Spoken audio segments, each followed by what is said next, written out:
Motivation trainer ആയിരുന്നു. പക്ഷെ personality development ആണ്. വിട്ടിത്തരമാണ് ഈ മോട്ടിവേഷൻ ടോപ്പേഴ്സ് പറയുന്നത്. മോട്ടിവേഷൻ ഔട്ട്ഡേറ്റഡ് ആ. എനിക്ക് ആദ്യം ഞാൻ കാണുന്നത് പേഴ്സണാലിറ്റി ഡെവലപ്മെന്റ് എന്റെ പേര്. അന്നേ ഇത് കണ്ടപ്പോൾ ഞങ്ങൾ ചീത്ത വിളിച്ചു പ്രോഗ്രാം സൈക്കോളജി ഉണ്ട്, ഹിപ്നോട്ടിക്സ് ഒക്കെ കൂടെ കലങ്ങിയ പരിപാടി. പിന്നെ എന്റർടൈൻമെന്റ് കുറെ കോമഡി പറയും. ഇതെല്ലാം കേട്ട ആൾക്കാർ അപ്പോൾ എന്റെ പേഴ്സണാലിറ്റി ഡെവലപ്പ് ആയി.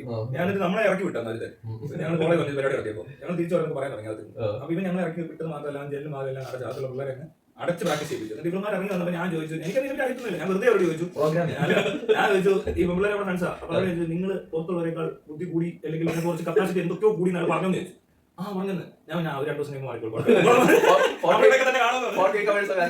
അതുപോലെ ഇല്ലാതെ പിള്ളേർ എന്തൊരു മണ്ടത്തിലായിരിക്കും. അവിടെ നിങ്ങൾ ആദ്യം ഇറങ്ങിയപ്പോൾ ഞങ്ങൾ ഇറങ്ങിയാൽ മതിയായിരുന്നു. ഞാൻ അത് ആദ്യം കാണുമ്പോൾ ഇതിന്റെ വർത്തമാനം പറഞ്ഞാൽ മനസ്സിലാക്കണം. അത് പിന്നെ അത് കാണുമ്പോൾ മനസ്സിലാവും. ചില ഐറ്റങ്ങൾ പറയുന്നത് എനിക്ക് ഈ എന്താ പറയാ ഒരു തട്ടിപ്പ് പരിപാടി നടത്തുന്ന ഒരാൾക്കാണെങ്കിൽ പെട്ടെന്ന് മനസ്സിലാവും. പെട്ടെന്ന് വീട്ടിൽ ഇവരെന്തോ ഉദ്ദേശിക്കുന്നത്. ചില വേഷം കിട്ടിയിരുന്ന ഒരു സംശയം തോന്നും. പിന്നെ ചിലർ മാത്രം അതിനകത്ത് മാറി നിൽക്കാറുണ്ട്. നമ്മുടെ ഭയങ്കര എന്തോ കോട്ട് സൂട്ട് കെട്ടി വന്നിട്ട് ഇരുന്നിട്ട് ഭയങ്കര സാധനം കാണിച്ചിട്ട് വിഷയിക്കാൻ്റെ ഇത് കാണിക്കുമ്പോൾ നമ്മൾ ഇനി എന്താ അടുക്കള നോക്കുന്നത്. അപ്പോൾ പറഞ്ഞത് ചിലര് കുഴപ്പമില്ലാത്തവരായിരിക്കും. പിന്നെ അവർ ഇതിന്റെ കൂട്ടത്തിലേക്ക് ചെയ്തു പോകുന്നതായിരിക്കും. ഇതിന്റെ പ്രാക്ടീസ് ആയിരുന്നു. പക്ഷെ മിക്കവാറും ഉള്ളത് നമ്മൾ പ്രതീക്ഷിക്കുന്നത് തന്നെയാണ് ഇവിടുന്ന്. അവരുടെ രീതി വേറെയാണ്.